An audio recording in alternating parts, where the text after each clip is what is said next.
नाज़रीन, यकीनन आपने सुना होगा कि 2023 में मुआहिदा लोज़ान खत्म हो जाएगा और तुर्की पर लगाई गई 100 साला पाबंदियां खत्म हो जाएंगी और ये भी उम्मीद जाहिर की जा रही है कि तुर्की में दोबारा निज़ाम खिलाफत उस्मानिया को बहाल किया जाएगा। मगर क्या आप जानते हैं कि दर हकीकत मुआहिदा लोज़ान है क्या? क्या वाकई मुआहिदा लोज़ान के तहत तुर्की पर कोई पाबंदी आयद की गई थी या नहीं? मुआहिदा लोज़ान किसने किया और कब और क्यों किया, इस हवाले से तमाम तर तफसीलात आज की इस मुख्तसर वीडियो में आपके सामने पेश की जाएंगी। मगर वीडियो में आगे बढ़ने से पहले अगर आप हमारे चैनल पर नए हैं तो बराए मेहरबानी हमारे चैनल info@adil को सब्सक्राइब करें, जहां आपको बिलखुसूस इस्लामिक हिस्ट्री और बिलउमूम दुनिया भर की मुनफरिद मालूमात मिलती रहेंगी। नाज़रीन, मुआहिदा लोज़ान 24 जुलाई सन 1923 को स्विट्जरलैंड के शहर लोज़ान में पहली जंग अजीम के इत्तेहादियों और तुर्की के दरमियान तय पाया। क्योंकि ये मुआहिदा लोज़ान के मकाम पर तय पाया, इसी मुनासबत से इसे मुआहिदा लोज़ान कहते हैं। जैसा कि माजी में मुआहिदों और जंगों के नाम उनके मकामात से मंसूब थे। मिसाल के तौर पर जंग बदर के मकाम पर लड़ी गई और सुलह हुदैबिया के मकाम पर तय पाया।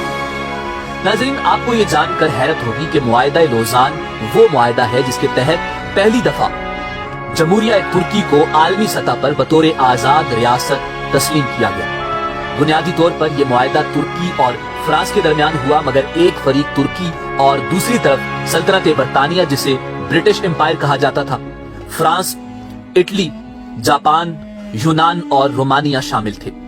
मगर मुआहिदा लोज़ान का मतन फ्रांसीसी जबान में लिखा गया और ये फ्रांस की तहवील में हुआ। नाज़रीन, ये खिलाफत उस्मानिया के इख्तिताम के बाद पहला मुआहिदा था जो किसी दूसरी जबान में तहरीर हुआ, जबकि इससे पहले खिलाफत उस्मानिया के यूरोपीय ममालिक से तमाम होने वाले मुआहिदे तुर्की जबान में थे। नाज़रीन, मुस्तफा कमाल अतातुर्क ने खिलाफत उस्मानिया का खात्मा किया और तुर्क अफवाज की जानिब से यूनानी अफवाज को अनातोलिया से बाहर निकालने के बाद जमहूरिया तुर्की ने मुआहिदा सेवरे को मुस्तरद कर दिया।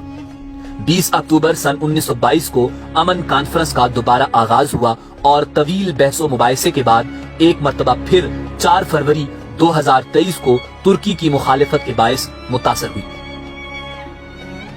23 अप्रैल को दोबारा आगाज हुआ और मुस्तफा कमाल की हुकूमत के शदीद एहतजाज के बाद 24 जुलाई को 8 माह के तवील मुज़ाकरात के नतीजे में मुआहिदा लोज़ान पर दस्तखत हुए। इस हवाले से मुआहिदा लोज़ान को अमन मुआहिदा भी कहा जा सकता है। मगर दूसरी जानिब मुआहिदा लोज़ान 100 साल पर मुहीत वो मुआहिदा था जो कि दरअसल तुर्क अवाम और मुसलमानों के खिलाफ मगरिब का एक ऐसा फंदा था जिसने तुर्की को हाथों पांव से बांधकर चारों शाने चित कर दिया।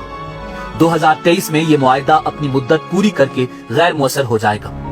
मुआहिदा लोज़ान दरअसल है क्या और इसके तुर्की पर क्या असरात मुरतब हुए और मगरबी ताकतें 2023 आने से कबल ही खौफजदा क्यों हैं और तुर्क सदर रजब तैयब एर्दोआन अपनी तकारीर में 2023 का जिक्र करते हुए ये कहते क्यों नजर आते हैं कि 2023 के बाद तुर्की पहले जैसा नहीं रहेगा।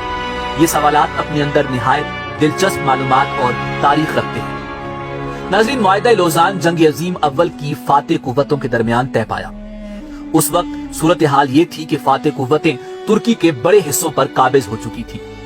उन कुव्वतों में से बरतानिया ने वो खतरनाक और जालिमाना शराइत मुआहिदा लोज़ान में शामिल करवाई थी जिनकी रूह से तुर्की के हाथ पांव बांध दिए गए थे और तुर्की अगले 100 बरस तक इस मुआहिदे पर अमल दरामद का पाबंद करार पाया था।